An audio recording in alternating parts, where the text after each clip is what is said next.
Assalamualaikum warahmatullahi wabarakatuh. Perkenalkan, kami dari kelompok 8 yang beranggotakan 8 orang akan mempresentasikan hasil akhir dari proyek kami yang berjudul Pencegahan dan Penanggulangan Kekerasan untuk Memperkuat Ketahanan Nasional. Proyek ini kami laksanakan di lingkungan kampus Universitas Andalas dengan menggunakan metode penyebaran kuesioner yang dilaksanakan dari tanggal 29 Oktober sampai dengan tanggal 11 November 2025. Pada slide ini kami menjelaskan identitas dan permasalahan dari proyek yang kami lakukan. Proyek ini dilaksanakan di Universitas Andalas dengan fokus pada pencegahan dan penanggulangan kekerasan di lingkungan pelajar dan mahasiswa. Berdasarkan hasil kuesioner yang diisi oleh 95 responden, diketahui bahwa kasus kekerasan fisik tergolong rendah, namun kekerasan verbal dan cyberbullying masih cukup sering terjadi. Selain itu, banyak responden menyatakan bahwa mereka lebih sering menjadi saksi kekerasan dibandingkan menjadi korban secara langsung. Hal ini menunjukkan bahwa perilaku kekerasan masih ada di lingkungan sekitar kita. Jika tidak ditangani dengan baik, kondisi ini dapat melemahkan ketahanan sosial generasi muda, sehingga diperlukan upaya pencegahan sejak dini di lingkungan pendidikan. Baiklah, di sini saya akan menjelaskan solusi permasalahan dari kuesioner yang kami lakukan. Solusi yang dapat dilakukan yaitu untuk meningkatkan edukasi dan sosialisasi anti kekerasan di lingkungan pendidikan, menyediakan mekanisme pelaporan yang aman bagi korban, serta memberikan pendampingan psikologis. Mahasiswa dan pelajar juga didorong untuk berperan aktif sebagai agen perubahan dengan menambahkan nilai toleransi, empati, dan penyelesaian konflik tanpa kekerasan, guna untuk mempercepat ketahanan sosial dan ketahanan nasional. Baik, Assalamualaikum warahmatullahi wabarakatuh. Perkenalkan, nama saya Izeton Dilas Siregar dengan NIM 2510612018. Di sini saya akan menjelaskan kegiatan proyek dilaksanakan dan menyebarkan kuesioner kepada mahasiswa dengan sebanyak 95 mahasiswa.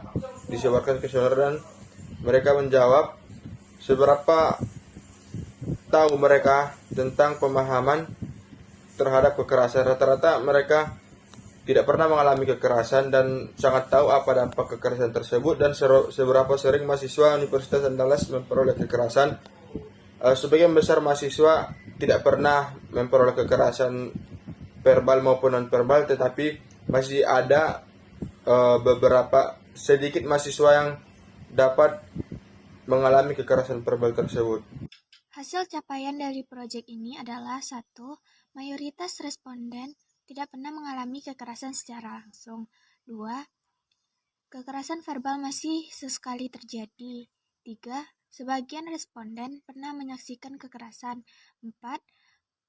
Lingkungan kampus relatif aman, tetapi masih perlu adanya pencegahan. Sekian, terima kasih. Baik, jadi faktor yang menghambat di dalam metode pelaksanaan ini ialah yang pertama, responden yang terbatas. Yang kedua, kejujuran jawaban tidak selalu akurat. Yang ketiga, perbedaan pemahaman pertanyaan. Yang keempat, minat mengisi kuesioner rendah. Dan yang kelima, bias jawaban responden. Terus faktor yang mendukung dalam pelaksanaan ini, proyek pelaksanaan ini adalah yang pertama, akses Google Form mudah dan fleksibel. Yang kedua, responden dapat mengisi kapan saja. Yang ketiga, pengumpulan data cepat dan efisien. Yang kelima, data otomatis terekam dan terstruktur. Dan yang keenam, memudahkan analisis hasil kuesioner. Solusi dan tindak lanjut yang pertama itu yaitu edukasi tentang kekerasan dan bullying. Yang kedua yaitu sosialisasi etika berkomunikasi secara online maupun offline. Dan yang ketiga, penyediaan layanan pengaduan yang aman. Yang keempat, pendampingan bagi korban kekerasan. Dan yang kelima, evaluasi dan survei lanjutan secara berkala. Assalamualaikum warahmatullahi wabarakatuh. Perkenalkan, nama saya Muhammad Aldi Putra Aldi dengan NIM 2510613037. Saya dari kelompok 8 kewarganegaraan. Saya akan menjelaskan foto-foto kegiatan dan publikasi kegiatan. Yang pertama, foto video laporan akhir proyek kewarganegaraan dari kelompok 8 yang isinya penanggulangan dan pencegah kekerasan.